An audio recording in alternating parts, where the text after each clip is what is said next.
Bushfires have been a part of the Australian landscape for millions of years, and the state of Victoria is one of the most bushfire-prone places on the planet. Before European settlement, fire played a central role in the lives of Indigenous Australians. Recent history has shown us how devastating bushfires can be. January 1939.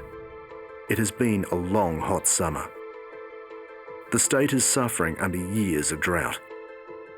The bush is tinder dry. Tall eucalypt forests are ready to burn. Friday the 13th of January 1939. Temperatures soar above 40 degrees.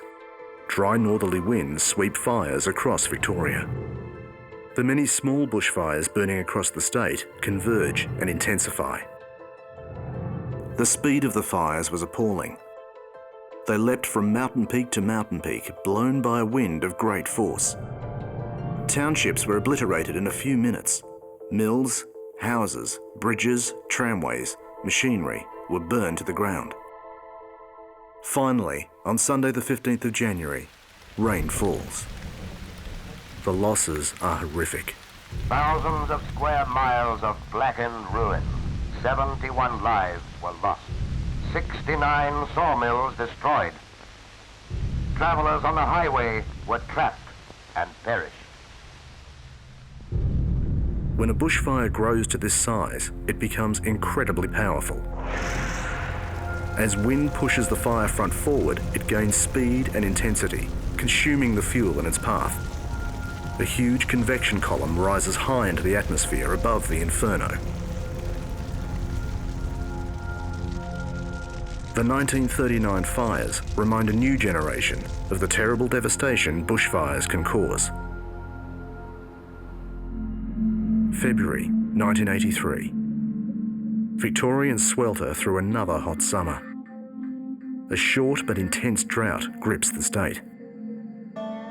Strong northwesterly winds on the 8th of February carry topsoil from the Mallee and Wimmera.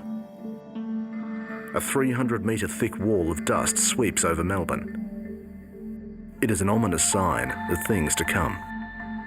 Last night, Melbourne dwellers tossed through the hottest night this summer and continued to swelter as the city temperature rose to 41 degrees at about 1 o'clock this afternoon.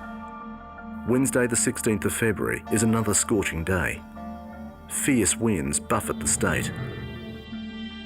By that afternoon, there are 8 major bushfires. Wind gusts up to 100 kilometres an hour spur the fire fronts forward.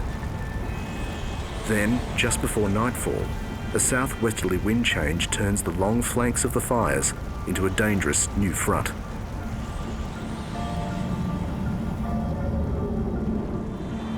The wind changed direction, and that was it. You didn't have a hope. You just had to get out as quick as you could.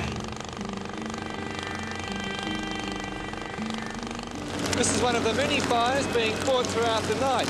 It's 3 o'clock in the morning and we're at Kerry, just a few kilometres west of Riddles Creek. Firemen here are trying to save the local school, but a few minutes ago the wind blew up and now they've got a real battle on their hands. What are you able to save? My children. That's it.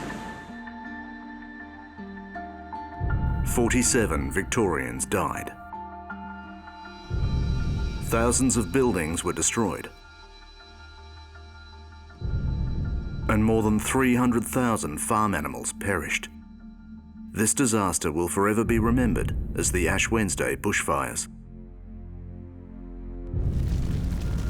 In an intense fire like this, convection columns dominate fire behaviour. Embers are carried ahead of the front, creating spot fires. These spot fires are drawn into the main front, while distant others grow in isolation, burning away from the main fire. For anyone inside the impacted area, the surrounding fires can appear chaotic. After only a few weeks, there's new growth in the forests. But for the towns damaged by the bushfires, it will take much longer to recover. February 2009. After 12 years of drought, Melbourne's water reserves are at an all-time low.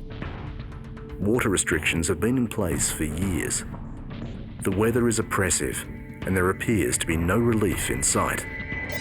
It is just as bad a day as you can imagine, and on top of that, the state is just tinder dry. The forecast for Saturday, the 7th of February, is the most extreme on record. Saturday morning.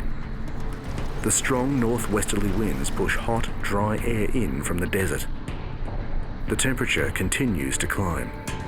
Firefighters battle more than 300 fires. At 12:30, the wind surged.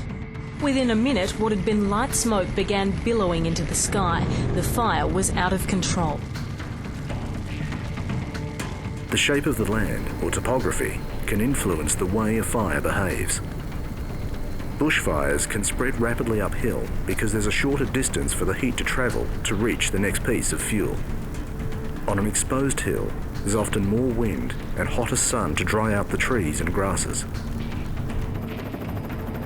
Strong winds and difficult terrain have made conditions so dangerous that no one has been allowed near this town on the ground.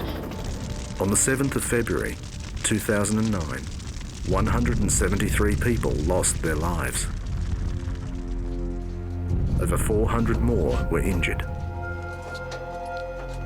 The fires destroyed over 2,000 homes. It is estimated that more than 1 million animals were killed.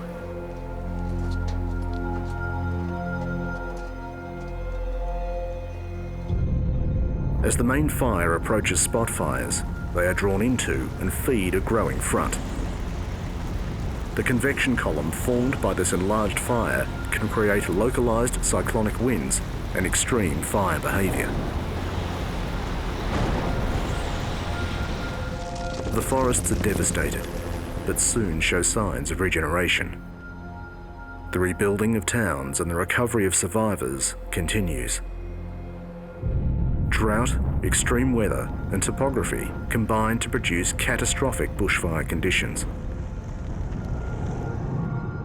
Black Friday, Ash Wednesday and Black Saturday are reminders of the huge impact bushfires can have on lives and property. Bushfire is a natural part of the environment in which we live.